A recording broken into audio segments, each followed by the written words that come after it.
सभी मित्रों को नमस्कार। आज मैं आचार्य राकेश बदानी आप सभी मित्रों को कुछ नया करने के लिए प्रेरित कर रहा हूं और मैं चाहता हूं कि आप लोग ये जो देख रहे हैं स्क्रीन पर गीता प्रेस गोरखपुर की यह पुस्तक है नित्य कर्म पूजा प्रकाश।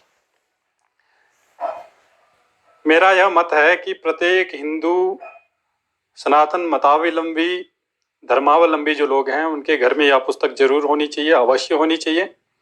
और इसमें मैं आगे आप लोगों को बताऊंगा कि इसमें दैनिक नित्य कर्म जो हम लोगों को करने चाहिए, जो प्रतिदिन हम लोगों को जो पूजा करनी चाहिए, सामान्य विधियां इसमें इस पुस्तक में गीता प्रेस गोरखपुर की पुस्तक में हैं। और मैं समझता हूं बहुत अधिक मूल्य भी इस पुस्तक का नहीं है। आप लोग देखेंगे गीता प्रेस गोरखपुर यहाँ पर लिखा हुआ नित्य कर्म पूजा प्रकाश, और इसका कोड भी, पुस्तक का कोड अगर आप देखेंगे तो 592। तो यह इस पुस्तक का कोड है और इसके जो लेखक हैं यहाँ पर पंडित लाल बिहारी मिश्र। आगे मैं अगला पन्ने पर आप लोगों को दिखाऊंगा कि इस पुस्तक का जो मूल्य है बड़ा ही कम, 60 रुपये मात्र इस पुस्तक का मूल्य है। और आप देखेंगे तो ये इतनी मोटी पुस्तक है, देखिए गीता प्रेस गोरखपुर। और इसमें कुल मिलाकर अगर हम देखेंगे तो इसमें है 382 पेज। 382 पेज की यह पुस्तक है। बाइंडिंग अगर आप इसकी देखेंगे तो एक तो बाहर से ये देखिए, ये बाहर की जिल्द है, इसके अंदर भी कपड़े की मोटी अच्छी तरीके से बाइंडिंग हो रखी है। अंदर अच्छा खासा इसका जिल्द है, काफ़ी मजबूत यह पुस्तक है। और इसमें सारी नित्य कर्म की जो विधियां वो दी गई हैं। तो मेरा यह मानना है, मैं चाहता हूं कि प्रत्येक हिंदू मतावलंबी जो हिंदू धर्म को, सनातन धर्म को जो मानने वाले लोग हैं, उनके घर में यह पुस्तक हो और आप सब इसका अध्ययन करें। तो इसमें देखेंगे, सबसे पहले हम लोग देखेंगे तो विषय सूची इसमें है। पृष्ठ संख्या दी हुई है एक तरफ, और इधर जो है विषय लिखे हैं कि क्या क्या इसमें कौन से पृष्ठ पर कौन सा विषय है। जैसे सबसे पहले यहाँ पर लिखा गया है कि गृहस्थ के नित्य कर्म का फल कथन, प्रातः जागरण के पश्चात स्नान से पूर्व के कृत्य। तो ये पृष्ठ संख्या 17 दिया गया है यहाँ पर, गृहस्थ के नित्य कर्म का फल कथन। तो यहाँ पर हम लोग खोलेंगे पृष्ठ संख्या 17।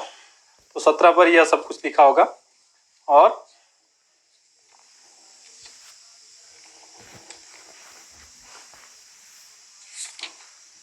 ये देखिए नित्य कर्म पूजा प्रकाश, और यहाँ से अब प्रारंभ हो रहा है। और क्या जो है गृहस्थ के क्या क्या जो है कार्य हैं वह सब इसमें लिखा हुआ है।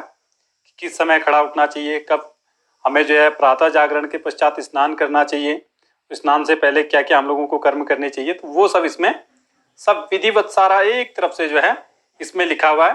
तो सबसे पहले तो आप लोग एक कार्य करें कि इस नित्य कर्म पूजा प्रकाश गीता प्रेस गोरखपुर यह पुस्तक है, मात्र 60 रुपये इसका मूल्य है।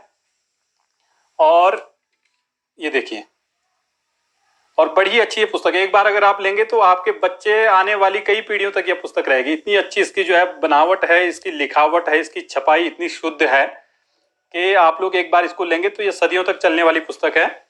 और इसमें मैं फिर कुछ दिनों में सोच रहा हूँ कि इसके बाद एक एक करके वीडियो बनाऊंगा, और इसमें जो विषय वस्तुएं जो दी गई हैं वो एक एक करके, जैसे देखिए सबसे पहले यहाँ पर ब्रह्म मुहूर्त में जागरण, करावलोकन, भूमि वंदना, मंगल दर्शन, माता पिता गुरु एवं ईश्वर का अभिवादन, ये विषय इसमें दिए हैं। मानसिक शुद्धि का मंत्र, कर्म और उपासना का समुच्चय, अजपा जप, किए हुए अजपा जप के समर्पण का संकल्प, आज किए जाने वाले अजपा जप का संकल्प, प्रातः स्मरणीय श्लोक, सुबह उठ करके जो सबसे पहले हम खड़े उठते हैं सुबह, तो कौन कौन से श्लोक हम लोगों को, किन किन देवताओं का स्मरण करना चाहिए, एक क्रम से यहाँ पर दिया गया है।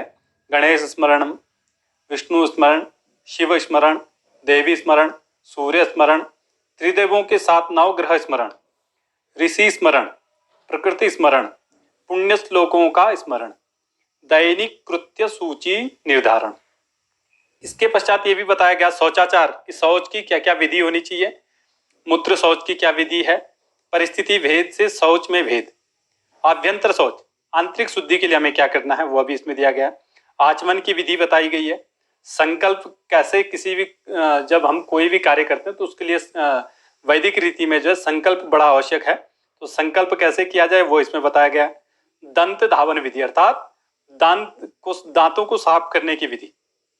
ग्राह्य दातुन, कौन कौन सी दातुन हम लोगों को लेनी चाहिए वो भी इसमें एक एक करके सब मैं विस्तार से इसमें बताऊंगा आप सभी लोगों को। एक एक हम लोग विषय लेंगे और आप लोग ये पुस्तक कहीं से जो है अपने आसपास देखिए, कोई भी पुस्तक भंडार होगा वहाँ बड़ी आसानी से मिल जाती हैं। और आज तो अमेजन, फ्लिपकार्ट आदि की भी व्यवस्था है, उसमें भी आप ऑनलाइन मंगवा सकते हैं। निषिद्ध दातुन, जो दातुन हमको नहीं करनी चाहिए ऐसी निषिद्ध, वो भी इसमें बताया गया है। इसके पश्चात है निषिद्ध काल। निषिद्ध काल में दांतों के धोने की विधि। मंजन, ये सारी आ गई दांत साफ करने की विधि। और इसके पश्चात है क्षौर कर्म अर्थात बाल इत्यादि बनाने की विधि, और उसको किस दिन करना है किस दिन नहीं करना है ये सारा इसमें विस्तार पूर्वक बताया गया। तैलाभ्यंग विधि, हम लोगों को शरीर पर बालों पर कब कब तेल लगाना चाहिए कब कब नहीं लगाना चाहिए, ये भी इसके लिए भी शास्त्रों में हमें निर्देशित किया गया है, विस्तार पूर्वक इसमें बताया गया। इसके पश्चात है स्नान। स्नान की आवश्यकता पृष्ठ संख्या 41 पर दिया गया है। स्नान के भेद, अशक्तों के लिए स्नान, कोई रोगी है, कोई जो है शारीरिक रूप से जो है दिव्यांग है या फिर किसी प्रकार से अन्य अशक्त है तो वो कैसे स्नान करेगा, उसकी भी स्नान की विधि। और जल की सापेक्ष श्रेष्ठता कि कौन सा जल स्नान के लिए श्रेष्ठ है वो भी बताया गया इसमें। उसके बाद है स्नानांग तर्पण। स्नान के ही समय जो तर्पण किया जाता है वह देव तर्पण, ऋषि तर्पण और पितृ तर्पण, और तर्पण के बाद का कृत्य, ये भी सब इसमें विस्तार पूर्वक बताया गया। दूसरे के लिए स्नान, जीवित व्यक्ति के लिए और मृत व्यक्ति के लिए, ये अलग अलग इसमें दिया गया है। वस्त्र धारण की विधि, आसन, शिखा बंधन, ये क्रम से सारी एक एक चीजें बताई गई हैं इसमें।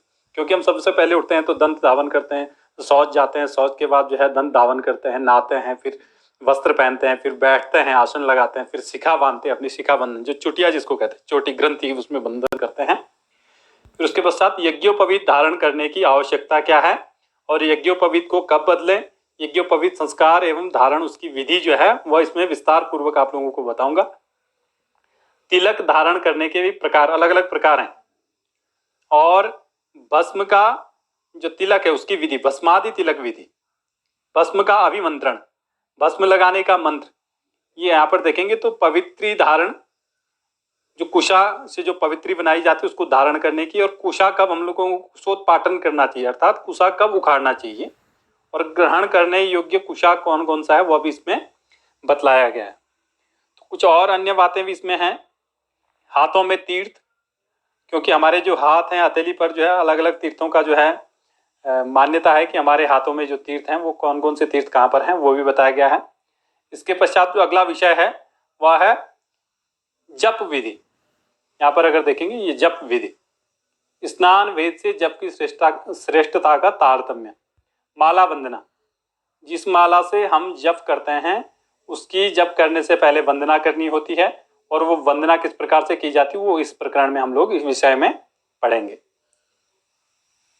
देव मंत्र की करमाला, और यदि कहीं कभी ऐसा हो कि हमारे पास कोई तुलसी की माला या चंदन की माला या रुद्राक्ष की माला ना हो तो करमाला का किस प्रकार से हम लोग करमाला से जप करेंगे, हाथ से, हाथ के अपने जो उंगलियों के पोर हैं उन पर किस प्रकार से जो है मंत्रों के जाप की गिनती करेंगे वो इसमें दिया गया है। इसके बाद जो अगला जो प्रकरण आएगा संध्या प्रकरण। संध्या प्रकरण में विस्तार पूर्वक जो त्रिकाल संध्या का जो हमारा जो विधान है सनातन परंपरा में वो इसमें विस्तार पूर्वक देखेंगे कि संध्या का समय क्या है, उसकी क्या आवश्यकता है, संध्या न करने के क्या क्या दोष हैं, संध्या काल की व्याख्या, संध्या स्तुति, संध्या के लिए पात्र आदि पूरी विधि इसमें जो है बताई गई है। प्राणायाम इत्यादि, मार्जन, सूर्योपस्थान आदि सारा ऊपर एक से पूरा एक एक करके जो है क्रमशः सारी चीजें इसमें आएंगी, यहाँ तक संख्या 81 तक। इसके बाद है यहाँ पर गायत्री जप का विधान, उसमें षडंग न्यास, प्रातः काल ब्रह्म स्वरूपा गायत्री माता का ध्यान, ये सारा गायत्री शाप विमोचन के जो है ब्रह्म शाप विमोचन, वशिष्ठ शाप विमोचन, विश्वामित्र शाप विमोचन, इस प्रकार से ये सारी चीजें एक एक करके यहाँ पर बतलाई गई हैं। इसके पश्चात आएगा हमारे पास जप के पूर्व की 24 मुद्राएं, गायत्री मंत्र का विनियोग, शक्ति मंत्र जपने की करमाला, गायत्री मंत्र। अब पूरा यह संध्योपासन का पूरा जो है मध्याह्न, प्रातःकालीन, मध्याह्न और साय संध्या, यह जो है पूरा क्रमशः इसका जो है पृष्ठ संख्या 98 तक यह पूरा हो जाएगा। उसके बाद आएगा इस पे पंच महायज्ञ। सबसे पहला है ब्रह्म यज्ञ, फिर है तर्पण पितृयज्ञ,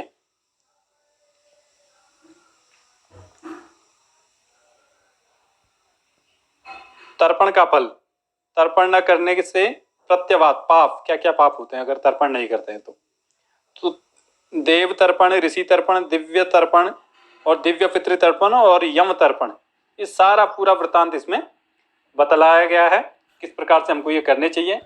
फिर इसके बाद आगे देखेंगे तो पृष्ठ संख्या 117 से सूर्य के 12 नमस्कार जो है उसका पूरा यहाँ पर वर्णन है। और उसके पश्चात आएगा देव पूजा प्रकरण, जो देव यज्ञ है, पूजन से संबंधित जानने योग्य कुछ आवश्यक बातें यहाँ पर लिखी होंगी। और पंचदेव की पूजा, अनेक देव मूर्ति पूजा प्रतिष्ठा का विचार, पंचोपचार, दशोपचार, षोडशोपचार, यहाँ तक कि फूल तोड़ने का भी मंत्र, तुलसी दल को चयन करने का मंत्र, तुलसी दल तोड़ने का मंत्र, ये सारे एक एक करके इसमें जो है सारी चीजें हैं एक क्रमशः। ये देखिए पंचदेव पूजा, गृह मंदिरों में स्थित पंचदेव पूजा, अगर घर के मंदिर में स्थित जो पंचदेव उनकी पूजा किस प्रकार से करनी है, भूतोत्साधन मंत्र, आसन पवित्र करने का मंत्र, पूजन सामग्री रखने की सारी विधि, पूजन की भीतरी तैयारी किस प्रकार से करनी है, वो सारा इसमें वर्णन लिखा गया। ये देखिए पंच यज्ञ बताए गए थे, उसमें बलि वैश्वदेव यहाँ आ गया, भूत यज्ञ। इसके बाद है अतिथि यज्ञ, मनुष्य यज्ञ जिसको बोलते हैं।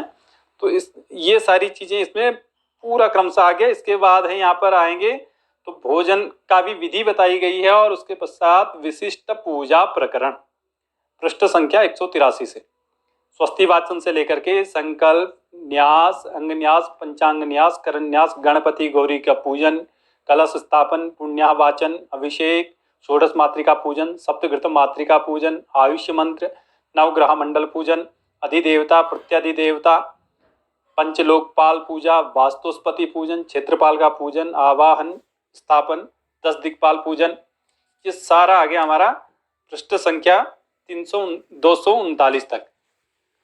इसके बाद अगर देखेंगे तो आगे भी क्रमशः इसमें इसी प्रकार से चतुष्षष्ठी योगिनी पूजन, रक्षा विधान, श्री शालग्राम पूजन, महालक्ष्मी पूजन, जो दीपावली में जो पूजन किया जाता है उसमें सारा दीपक पूजन से लेकर के कुबेर पूजन, लेखनी पूजन, महाकाली पूजन, लक्ष्मी जी की आरती से लेकर के वैदिक शिव पूजन। ये देखिए पार्थिव पूजन में किस प्रकार से किया जाना चाहिए, पार्थिव पूजन की पूरी विधि यहाँ पर बताई गई। उसके पश्चात यहाँ पर आ रहा है स्तुति प्रकरण। स्तुति प्रकरण में सारे यहाँ पर कई प्रकार के भिन्न भिन्न स्तोत्र दिए गए हैं, इनको भी सबको क्रमशः एक बार सब लोग पढ़ेंगे हम लोग। और देव पूजा में विहित एवं निषिद्ध पत्र और पुष्प, ऐसे फूल जो पूजा में प्रयोग नहीं करने चाहिए, और ऐसे पुष्प और पत्र कि किसको, कौन से देवता को हमें क्या चढ़ाना चाहिए और क्या नहीं, ये सारी विधि इसमें बताई गई है। इसके बाद ये चित्र सूची यहाँ पर आ गई, रंगीन चित्र, सादे चित्र। तो इसमें सारा कुल मिलाकर के जो है यहाँ तक पृष्ठ संख्या 380 तक, मैंने बोला था ना, अभी बताया था आप लोगों को कि इसमें जो है कितने पृष्ठ हैं, तो पृष्ठ संख्या 380 तक क्रमशः ये सारी चीजें एक एक करके। और आप लोग देखेंगे बड़े सुंदर सुंदर, ही देखिए इसमें सुंदर भगवान विष्णु जी के चित्र बने हुए हैं। ये विष्णु पंचायतन का चित्र है, वेद माता गायत्री का चित्र है। ये इधर देखेंगे तो गायत्री देवी के प्रातः काल की जो गायत्री है, हंस वाहिनी ब्रह्म रूपा, उनका चित्र है।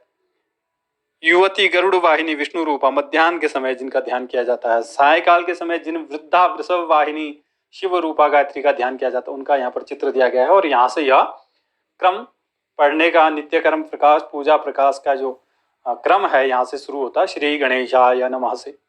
तो क्रम से मैं आगे इसका भी वीडियो बनाता रहूँगा और अपलोड करता रहूँगा। आप लोग एक बार जरूर इस पुस्तक को लीजिए और क्रमशः इसमें एक एक स्तोत्र को, एक एक पूजा की विधि को हम लोग पढ़ेंगे। तो तब तक के लिए नमस्कार।